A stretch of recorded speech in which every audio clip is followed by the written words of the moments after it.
Let's continue with the asset pricing theory 1 module of security analysis and portfolio management. So this is the third lecture, and in this I would be discussing about the empirical evidence on capital asset pricing model. So in the process of going in through the empirical evidence, we would be discussing about the various assumptions of CAPM. Briefly, we have touched upon it in the first lecture. Apart from that, what were the earlier studies which was carried out, and what are the other studies which actually supports CAPM?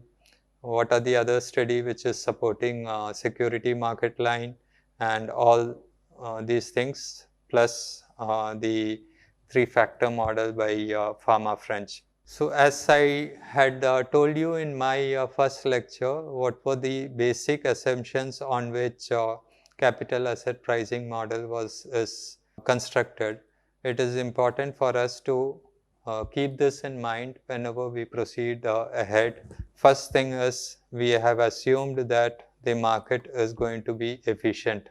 So what do you mean by efficient market? Efficient market says that all available informations are reflected in the prices of stock.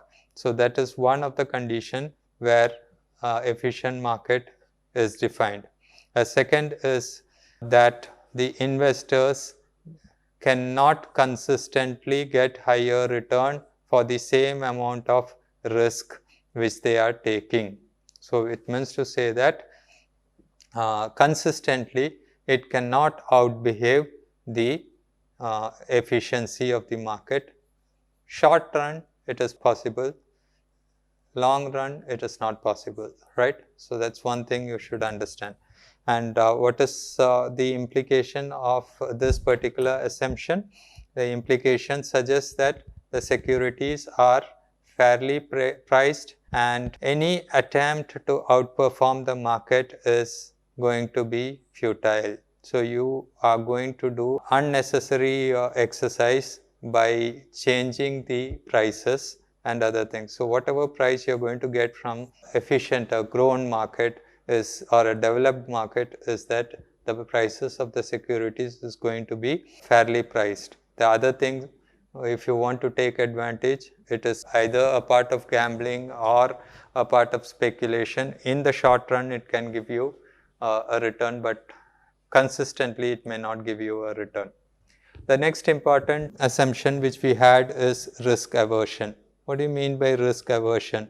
So there are two terms which you should understand. One is called the risk taker and the other one is risk averser. Both are opposite to each other. Here the individual is ready to take higher risk. Here the individual is not ready to take risk at all. So you can say a young blood of 20 to 40 years might be a risk taker. A pensioner above 60 years of age could be a risk averser. So investors normally they are considered that they behave in a rational manner and they are averse to risk irrespective of age. So age could be a factor where I am saying risk taker. Within the risk taker parameter, they would be identifying those stock which is less risky in comparison to the other, but the level of risk would be higher for them. Okay, so within that risk graph, they may go in for different stocks, which I have already explained in the first lecture. Okay, so the definition says investors are assumed to be rational and risk averse, meaning they prefer to avoid risk wherever it is possible. So wherever it is possible, it is understood that for a risk taker, I have a different category of stock which I say as A, which has a risk component of 20%. For another category of person, I have a risk parameter of 5%. Okay.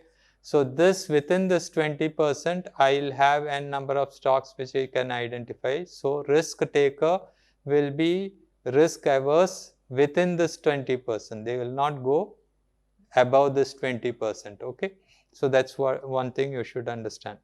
And for the amount of risk whatever they are going to take, that is 20% or 25%, highest expected return is the idea.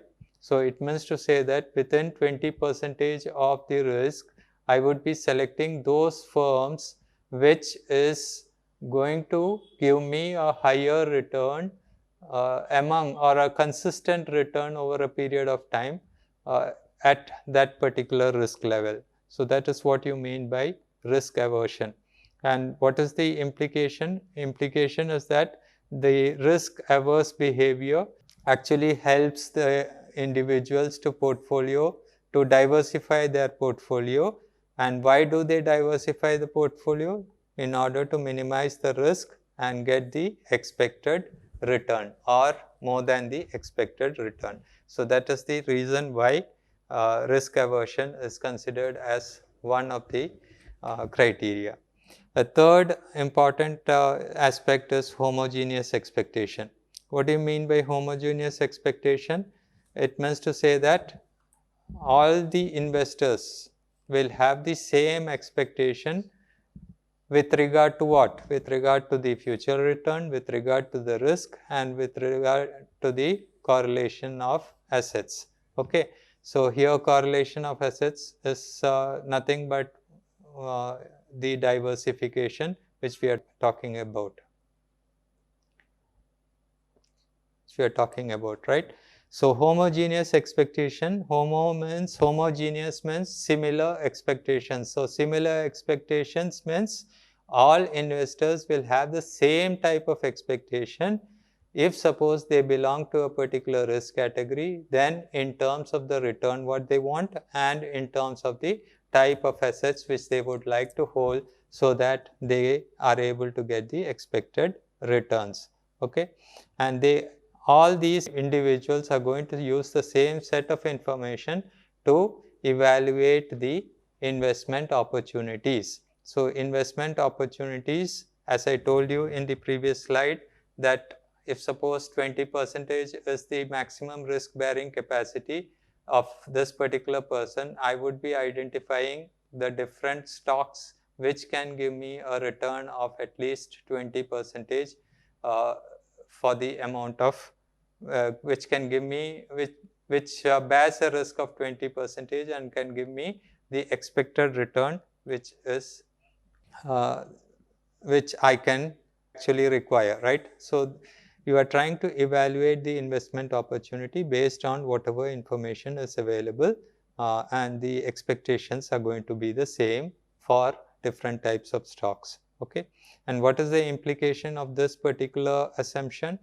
It simplifies the model by suggesting that all investors will reach into consensus on risk return profile of the assets, and this is one of the criteria based on which the asset management companies are building portfolio for mutual funds.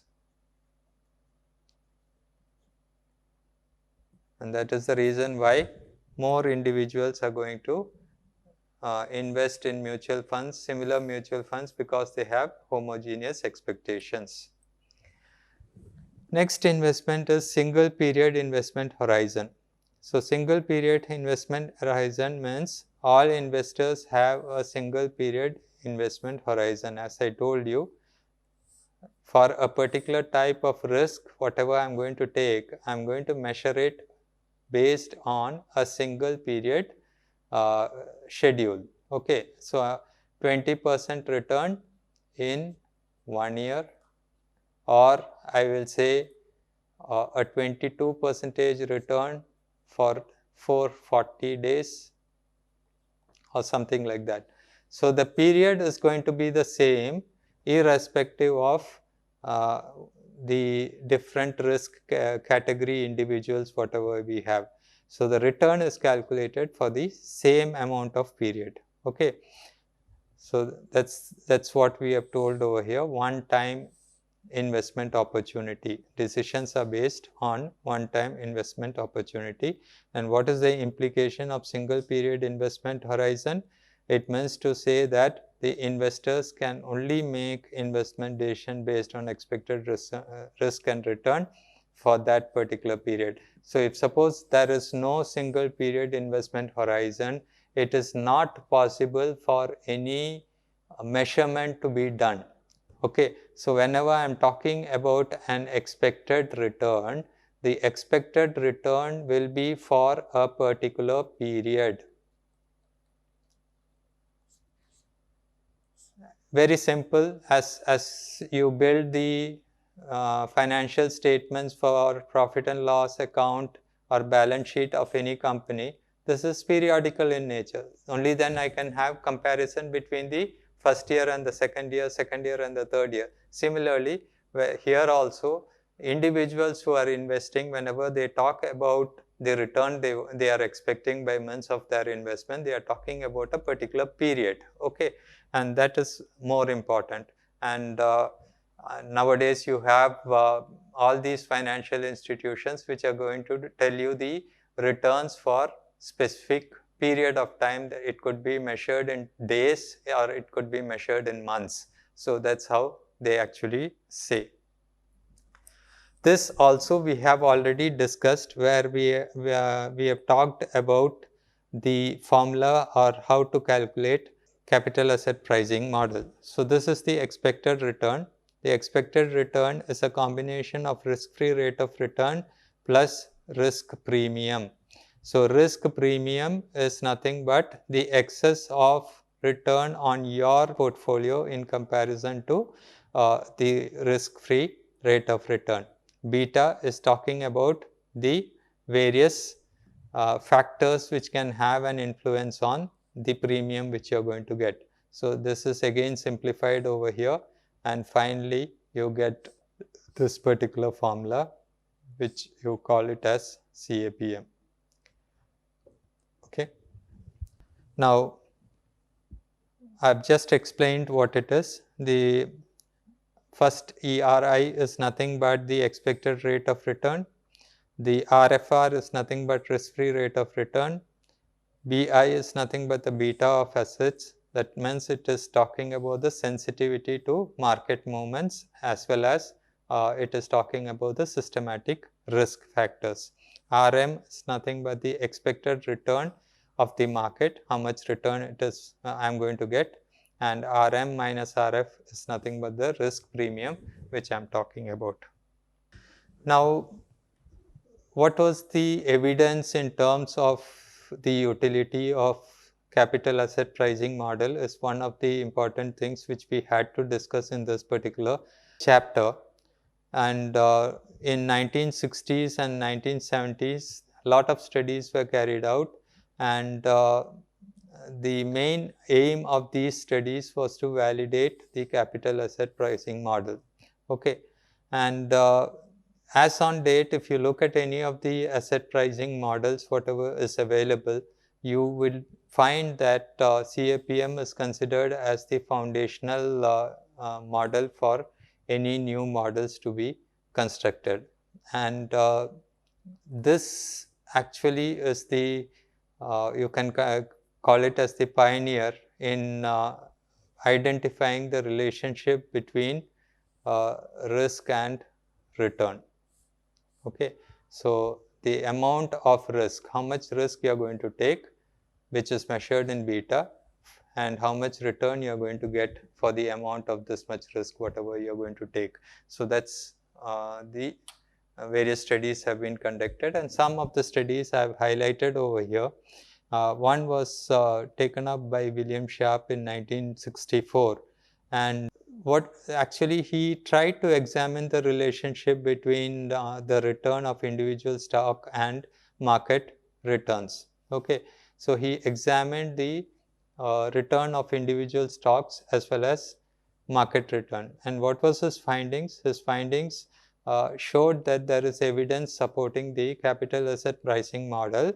How it is supporting capital asset pricing model? Where beta is higher, the return is also found to be higher.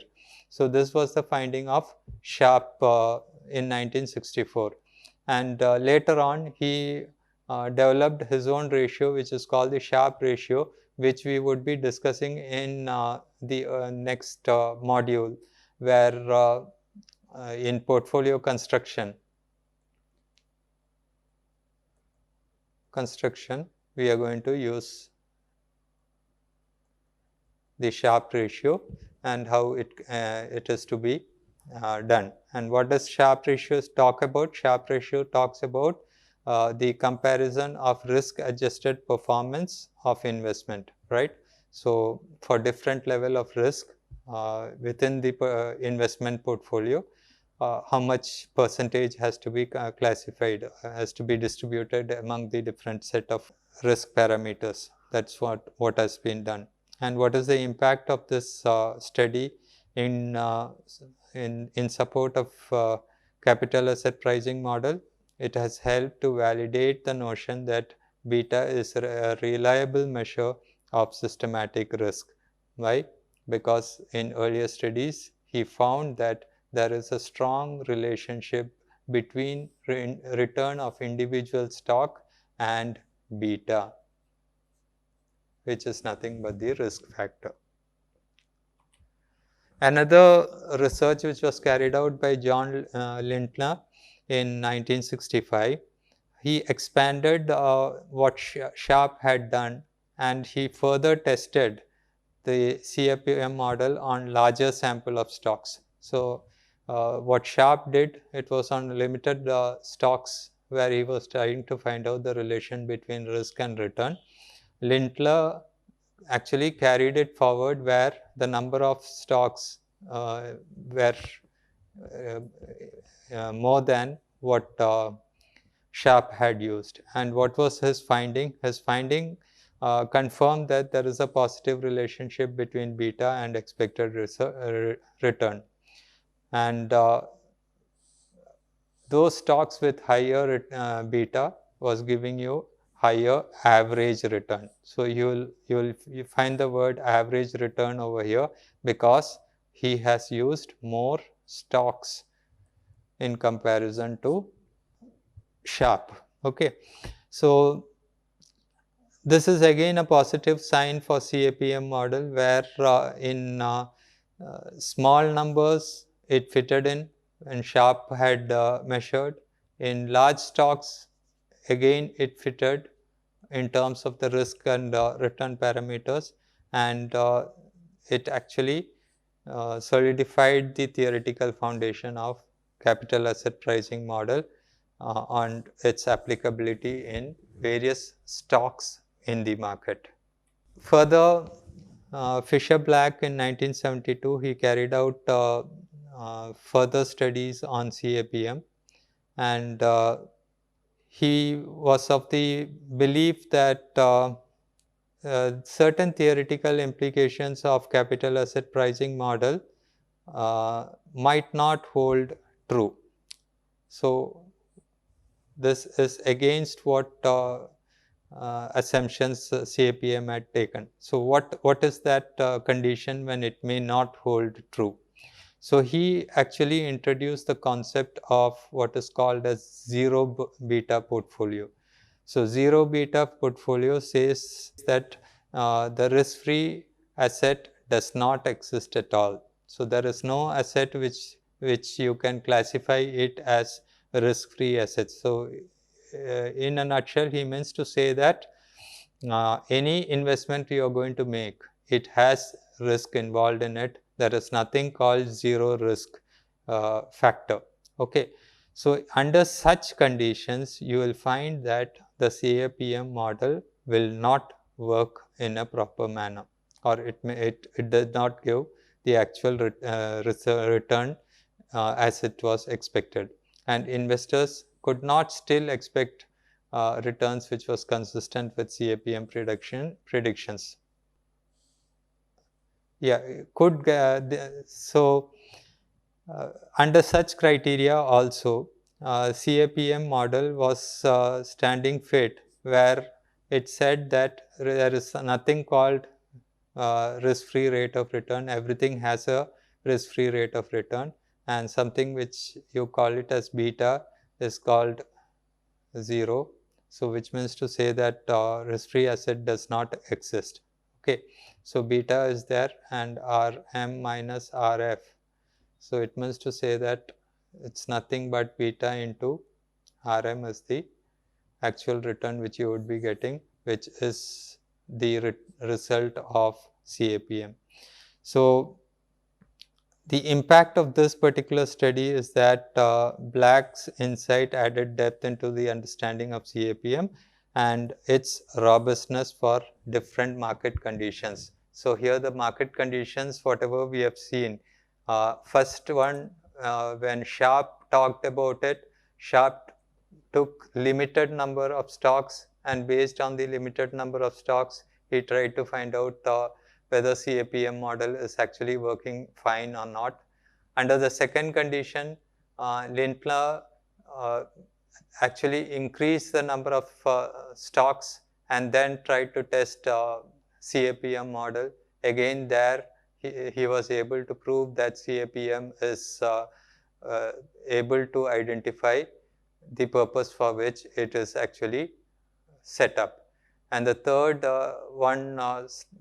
set of study was taken up by Black, where he told that there is nothing called,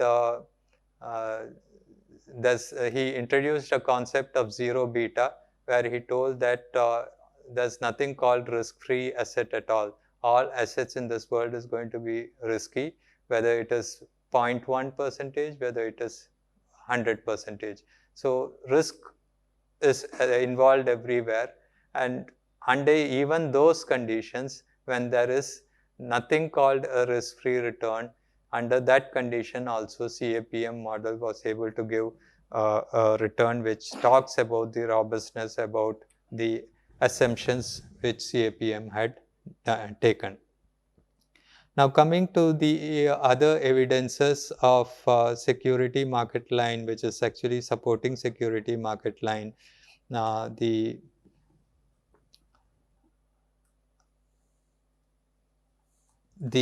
graph actually talks about the relationship between beta and expected return, and studies have shown that higher beta is going to give you higher rate of return. So this is nothing but an extension of CAPM model, where graphically it is being represented. This is beta and this is the return what you are talking about. And with a higher level of beta, that is higher level of risk, you are going to get a higher level of return, which has been proved over a period of time. So this is also proved graphically along with the other studies which has been done on CAPM by various authors, which I have discussed in the earlier slides. Okay. So in the earlier researchers, based on graphical representation, they found the representation to be true at different point of time and under different market conditions. It's not only about one market, you are talking about different markets where CAPM or SML is proved to be right, and for different time periods again it is proved to be right. So why we are discussing CAPM and SML differently is because there is a concept of a technical analysis which is being done. So for those individuals who are more into a technical type of analysis, SML will work better than using the formulae of CAPM and other things. And other finding is that the average return of portfolio is actually aligned with the beta, and predictions of CAPM is being reinforced in SML as well. So the graphical representation is there. And the implications of earlier studies, what are the implications? Implication is, first implication is the validation of CAPM, as I told you in the earlier graph, earlier slides, where Sharpe did a different type of study. Then you had Lindner, who did different study, and Black who did different study, and then we continued it to SML, where graphical representation was also taken into consideration. Everywhere it was found that with the higher rate of risk, the return is also higher for different periods of time. So that's the thing. And foundation for further research, you can include certain other critiques and investigations. As I'll be taking up some of them as we proceed in this particular chapter over here. And influence of investment strategies, it is mostly used by portfolio managers. It is used in capital budgeting decision, corporate finance, and for example, portfolio management. I can talk about mutual funds where it is being used, capital budgeting where mutually exclusive projects can be identified, corporate finance, the investment decisions which the company management has to take. So all these things are the places where CAPM has a role to play. And what are the critics from empirical research? The critics suggest that there are certain limitations which can have a challenge, and some of the challenges which can be pictured out in capital asset pricing models are shown are something like human behavior, impact of human behavior, right? It could be some factors like which is actually not represented in these things like dynamic factors. Take up some of them in the modules which is likely to come ahead. Another important model which talks about the asset pricing is the Fama and French model. This is a 3-factor model. This was actually developed by Eugene Fama and French. They actually tried to work upon, so it's an extension of the validity of the CAPM framework. And based upon the validity of CAPM framework, the findings were that the size effect, there is something called a size effect. So size effect says that small cap funds will outperform large cap stocks. When I'm talking, so small cap stocks will outperform large cap stocks when I'm talking in terms of the return, and that CAPM is not able to reflect in its model. And the second important aspect which Fama French was able to identify was that stocks with low PE ratios. Okay, so this outperformed stocks with high PE ratio. This is also not reflected in the CAPM model because CAPM model has limitations in terms of the risk parameter alone, but sometimes these risk parameters are not reflected in either PE ratio or are not reflected in large cap and small cap funds, and that is the reason why they are not able to work within the framework of CAPM. There's another important aspect of beta anomaly. So beta anomaly, it refers to low beta stock is normally outperforming high beta stock. So this is again the third important factor of Fama French. Okay, so the 3 important factors which Fama French was able to identify is, one is size effect, second is the value effect, and the third one is the beta anomaly. So this is something which you should understand, and this is a drawback of CAPM, where low beta stocks sometimes outperform high beta stocks. And the limitations of market efficiency, when we are talking about the limitations of market efficiency, here there is an importance which we have to give to behavioral finance, because investor sentiments, investor behavior and there is irrationality in the behavior of investors, which is not actually incorporated in the CAPM model, and that is another limitation of market efficiency. So here in this particular lecture, I have tried to introduce those implications which supported CAPM model, and I've also tried to talk about pharma three-factor model, which actually deviates from what CAPM model has been talking about, which means to say that there are certain other factors which has to be considered apart from what CAPM has considered, and that would give a better result if you are thinking about investing in stocks in the long run. Thank you.